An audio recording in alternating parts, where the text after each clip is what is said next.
All right. We are now on our second week of this Vision 2025 series to start off the new year. And as Mike mentioned, we are covering the three important components where our leadership team has identified where we would like to continue growing in 2025. And so we're covering today the importance of outreach with this sermon titled Reaching Out in Love. And it's based off of Acts 11, chapter 11, verse 27 through 30. But before we actually read this text, I wanted to share with you all some research that I did this week. 3 days ago, this headline came out on the United Nations webpage. This article says it all. Just look at the title. It says, Global Growth to Remain Subdued in 2025 Amid Uncertainty. The UN report warns. According to this article, ladies and gentlemen, the United States is actually expected to experience a slowdown in 2025 as labor markets soften and consumer spending settles down. The report is projecting that many developing countries, not only just the United States, but many developing countries are expected to face persistent inflationary pressures, with 1 in 5, that is 20% of nations experiencing double-digit rate hikes. High debt burdens are limited access to international financing is going to continue to hinder recovery. But not only can we feel on a global scale inflationary issues rising up, you can definitely feel debt is getting higher and higher for each household. But just in the nation of the United States, if you quickly Google search what are the top 3 financial burdens or economic issues that face the United States right now, you're going to see that number 1, the biggest one is U.S. tariffs. As President Trump is going to be inaugurated sometime this month, in the middle of this month, what is the biggest talk that everybody's having in the United States? How are tariffs going to affect our bottom line economically? But not only that, but now there's even talk of, will Trump fire the Federal Reserve Chair? That's a big talk right now. And that, if that happens, that's going to cause even more financial turmoil. And then the third thing that comes up on a search of economic issues impacting America today, it's what's next for the US dollar-backed stable coins. Meaning, what's going to happen with Bitcoin? Everybody knows the news that Bitcoin now has gone over, I think it was up to $100,000 or $110,000 per Bitcoin. Now it's kind of come back a little bit. It's retreated from that high. But think about all of this instability going up and down. Who knows what's going to happen? And when the nation faces this type of economic uncertainty, what do we do as a collective United States citizens? What do we usually do? Some of you here, as you read or as you look at these reports and you wonder about what the economic situation in 2025 is going to be, some of you may be thinking about readjusting your 401k plans. Some of you are thinking about household finances. Maybe we should pull back on certain things, and maybe we should put some money on the side. Each and every single one of us has faced the dilemma of what do we do when we are faced with economical hardship. And I wouldn't blame any single one of you here in this congregation if you decided that if you knew that 2025 is going to be a terrible, disastrous economic year, I wouldn't blame anyone in this congregation for wanting to create like a nest egg, for wanting to create protection for your homes, for wanting to have an added padding in your bank account so that you can continue to survive. But this morning, I really want to challenge each and every one of us. What do you think Christians are supposed to do? Yeah, I know what I would do as a family man, even as a father. Sure, I'm going to do my best to protect my children. I don't blame anybody for that. Blame your assets and not blame. I don't, to protect your assets, protect your children, protect what you have. But have you ever wondered, what would a Christian do in a time of financial crisis? And what should we do? And how should this Bible show us how to indeed live in a time of economic turmoil? Well, with that question being asked, I want to turn our focus to Acts chapter 11. When we go to Acts chapter 11, we're going to quickly see how the Christians react in the early church to this economic downturn that they are about to face. So we're going to open up our Bibles to Acts chapter 11, verse 27. I'm going to start reading. During this time, some prophets came down from Jerusalem to Antioch.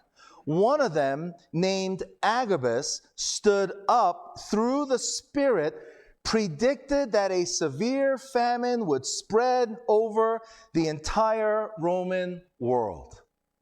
This happened during the reign of Claudius. Now, this little parenthesis, this happened during the reign of Claudius, is actually put in the Bible by the writer Luke to tell the world that this actually happened. And as a matter of fact, if you look into history during the reign of Claudius, there was, in fact, a severe famine and a huge economical downturn during the reign of this Claudius. And so here's the context. See, this church in Antioch was actually diverse. It wasn't just made up of Jewish Christians, but it was actually made up of Greek Christians. It was made up of Mesopotamian Christians. And Christians were starting to really galvanize and become a big force in this city of Antioch. And one of these Christians, his name was Agabus. And so he stands up in front of all the Christians, and through the Spirit, the Holy Spirit tells Agabus, hey, there's going to be a massive economic downturn, and there's going to be a famine that is spread all over the entire Roman world. Very similar to what experts and pundits are saying about the economic downturn of the United States that we might face in 2025. And so what the disciples decide to do next is of critical importance as it conveys the message of how Christians are to receive the news to imminent financial disaster. Like I mentioned, many of us, when we hear news that there is going to be a famine, prices are going to skyrocket, what do we end up doing? What do you and I do? We usually try to protect ourselves. We try to diversify our funds. We try everything we can to protect our families. But this is so incredible. Look at what it says in the next verse. Verse 29. The disciples, as each one was able, decided to provide help for the brothers and sisters living in Judea. This they did, sending their gift to the elders by Barnabas and Saul. Do you see what's happening here in the early church? The early church is faced with this dilemma. that there is going to be a famine. And instead, and the church, instead of just sitting beside and just listening to this news like, oh, fine, whatever, there's going to be a famine, so what? No, they actually took action. This prophetic insight leads the church towards action. They don't ignore the warning, but instead they choose to act in love. They're not trying to pad their own nest eggs. They're not trying to protect themselves, but completely out of selfless love, selfless giving. What do they decide to do as a church? They decide to collectively collect all that they can possibly muster, and they start giving it out. This is one of the first instances of outreach. And they do it not because they're a rich church. They're doing this out of their love for their fellow human being. And so what is this showing? This also shows that they are sacrificial in their giving. It says here in the middle of the verse, each gives according to their ability, as each one was able. No one was forced to do this. They didn't have some pope from the top telling everybody you have to give money to the poor. They did this out of the kindness of their own heart. And last thing that I want to point out in this verse is that Antioch, as I mentioned, was a very diverse church. It wasn't just filled with Jewish Christians, but it was filled with Greek Christians, Mesopotamian Christians, Christians from the Middle East, Christians visiting from Africa.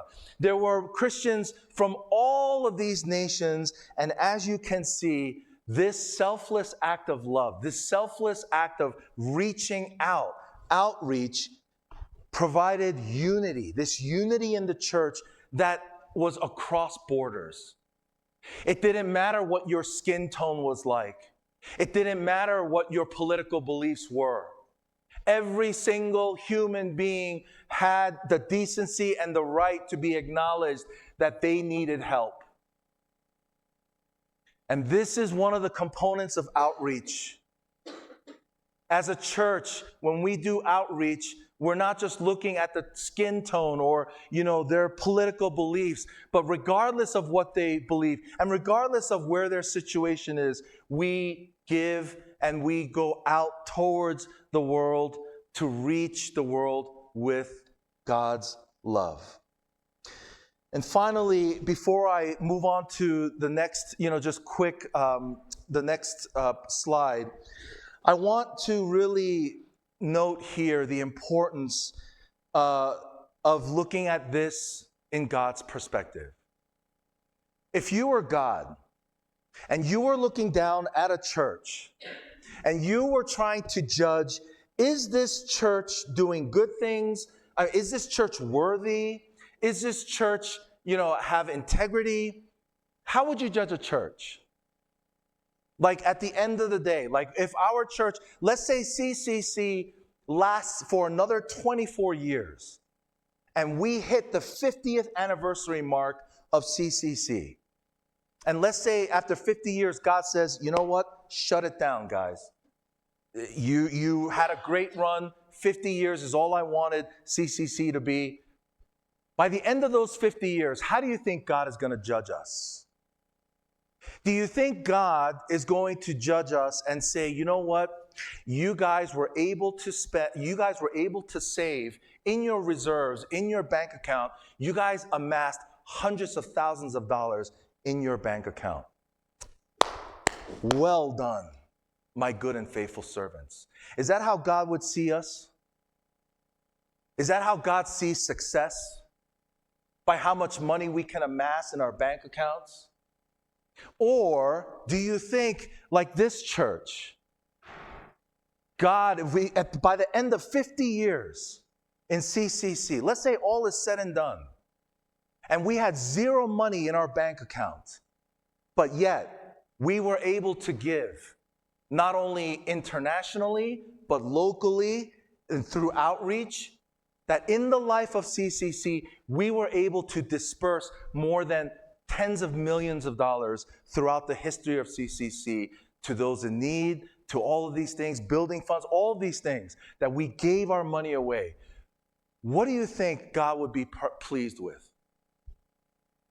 You think God would be pleased with the church that was able to save this, $1 million in their bank account and reserves? Or do you think God would be pleased with the people who was able to give it away freely, without expectation, and just sharing God's love with the world?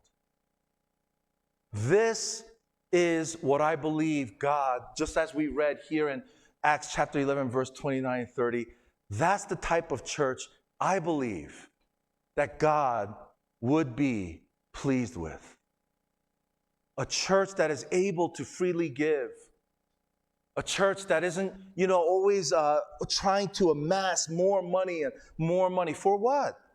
For the purpose of giving it away. And I truly believe that that's the life that He has called every Christian to live. Not just church as a corporate whole, but individually. When your life is said and done, when you are, old and gray, how is God going to judge your life? By how much money you have in the bank, stored for generations and generations and generations underneath you?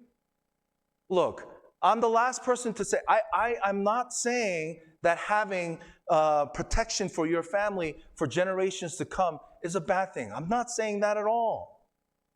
But what I am saying is, if that's all you're living your life for, if all that your life is dedicated is for living for yourself, then I really do wonder what God is going to say to each and every one of us when we see Him face to face in heaven. Rather than when we actually live a life that is giving to others freely and giving our love away, even though it hurts. And in a time of famine, being able to not hold on to the things of this world, but to hold on to those things loosely and to say, you know what? You are more in need than I am. Even though a famine is coming, here's everything I have to give to you. That's the type of life I believe God is going to be pleased with. And in the end, say, well done, my good and faithful servant. And so the answer to what our church's leadership team has been able to identify as one component of our core key vision in 2025 is indeed outreach. As you can see, I know the lighting is not as best here because the daylight is shining through the curtains, but just want to share a couple of the outreaches that we've done here in 2024. Manna Mamas, that was the big sign that they had created, and the booth that they created, they came in first place for our K Street Food event. But it's not that they came in first place that was the joyous part. If you ask any one of these servers, any one of these people, anyone who served at K Street Food, you will know that the joy came from sharing our culture to those around us, sharing the love of Jesus Christ to those outside of us. And so the local opportunities that we've had this year for outreach has been amazing. Not only did we do K Street Food, but if you look on the upper right-hand corner, that's one picture of one of the weeks that we did Breakfast Club. Breakfast Club is an outreach that our LT has decided this year that we are going to commit as a church once a month. We're going to take one of their slots and we're going to help reach out to the community in love by preparing meals. Sometimes this past Christmas, what we saw was a really great response to a clothing drive to help those who are in need, who are cold during this winter. So that was really successful. Another huge successful outreach event on the bottom right-hand corner you're going to see is Angel Tree. Angel Tree was one of our biggest events at the end of the year where we gave Christmas gifts to those children whose parents are currently in jail. And their parents, since their parents can't give their children a Christmas gift, what we decided to do was be the hands and the feet of Jesus Christ, and we gave those gifts to the children. And this year, what was really amazing was we gave out every single gift to every child. We did not miss one person this year, and all the gifts were successfully delivered. And do you know the faces of the parents, and the children, when they received these gifts, it was just so precious. That type of reaction, I'm telling you, no money can buy. No matter how much you have in your bank account, you cannot buy that type of reaction. And so, not only do we have these local opportunities, but we also have global opportunities in which we do outreach through our church. Currently, right now, we're doing an outreach with Cambodia overseas, where we're giving missionary Kim money, seed money, to be able to build. This year, I believe he's starting to break ground on a project for his high school. He already finished the elementary, he finished the middle school. I believe now his only last thing is to build a high school. And so we're helping him in seed money, in helping him out to do those kind of humanitarian efforts all around the world. And one of the things that our leadership team is looking into is looking for even other opportunities and looking to see, are there other ways that we can continue to keep giving in outreach, even though while our economical outlook doesn't look that great in 2025, we're not going by what the economists say. We're going by what the Word of God commands us to do, which is to love one another and reach out to the world.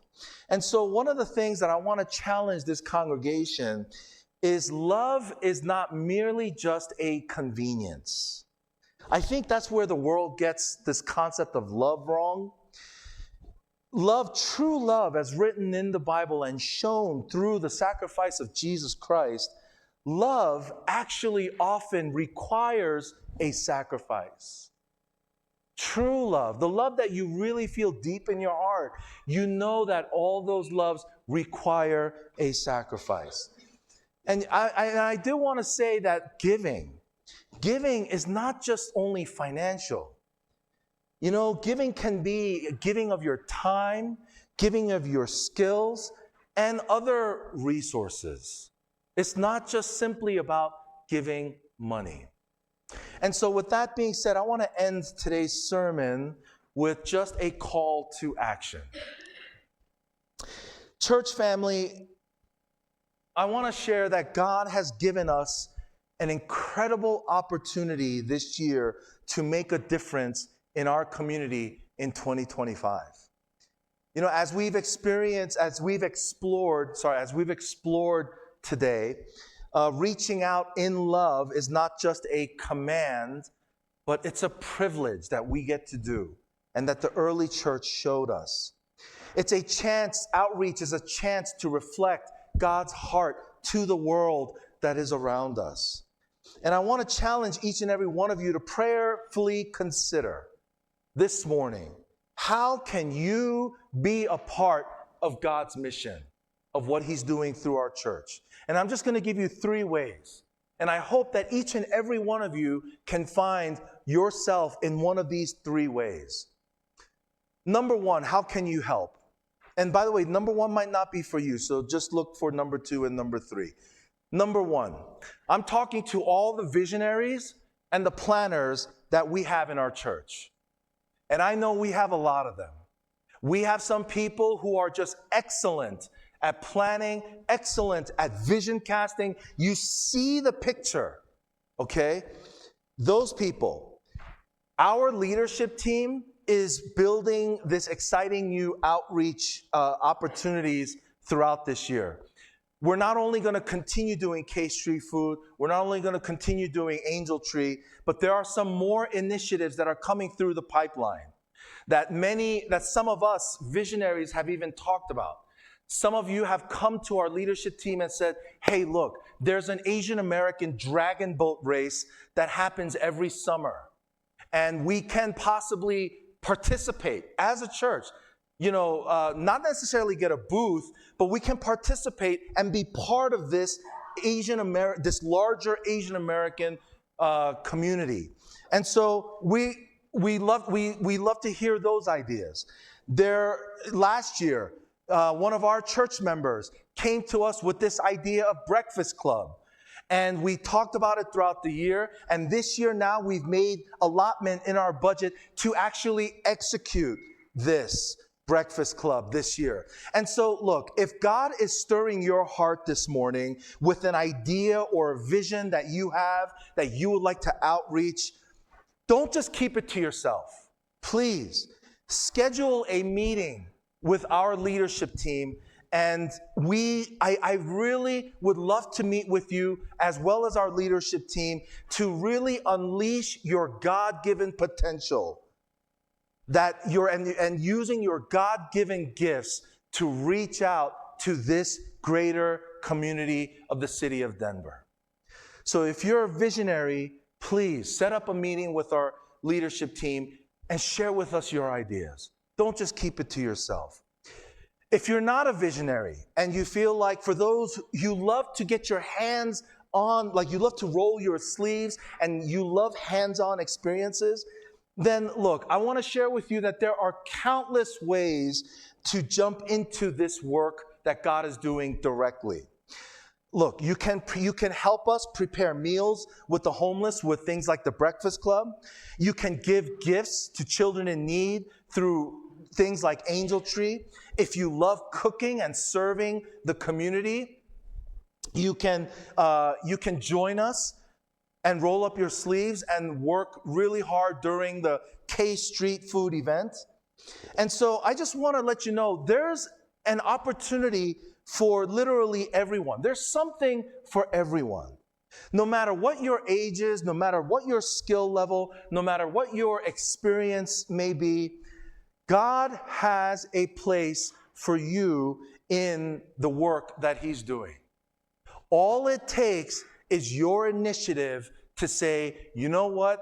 I want to roll up my sleeves. I want to be a part of this work, and I want to help out. Whether it's decorating team, whether it's helping prep meals with Spoon Ministry, no matter what it is, there's a place for you here in this church. And finally, if you don't feel like you're a visionary and you don't feel like, I don't want to get my hands dirty, and this is not for me, then let me share with you that for those who feel called to support God's work, you can do it from behind the scenes. Yes, there's a way you can do it quietly, anonymously, and powerfully behind the scenes. You know what it is? You know how it's going to be done? It's going to be through your generosity. Your generosity is a powerful way to make an impact for God's kingdom. Your tithes, your offerings, and even your personal contributions, they provide the resources that make all of this outreach possible. Every dollar that you give extends God's love into our community, helping us feed, clothe, and care for those in need. So, ladies and gentlemen, I've spelled out 3 different ways in which you can participate in reaching out. It could be financially, it could be through your ideas, it could be through the hands in working together. So here's the question. What's your next step? What's the next step you're going to take? Were you going to help plan and help us lead these initiatives? Or will you roll up your sleeves and serve? Or will you contribute through your giving? Whichever way God is calling you this morning, I just really want to encourage you to take that first step today. So I want you all to pray about it. I want to talk to our team if you need to, and trust that God will use your act of faith to bless others and bring glory to His name. Guys, let's make 2025 a year where our church truly embodies the love of Christ and reaches out to the community like we've never done before. And I truly believe that that is a church that God will look down from heaven and say, "Well done, my good and faithful church." Let's pray, everybody.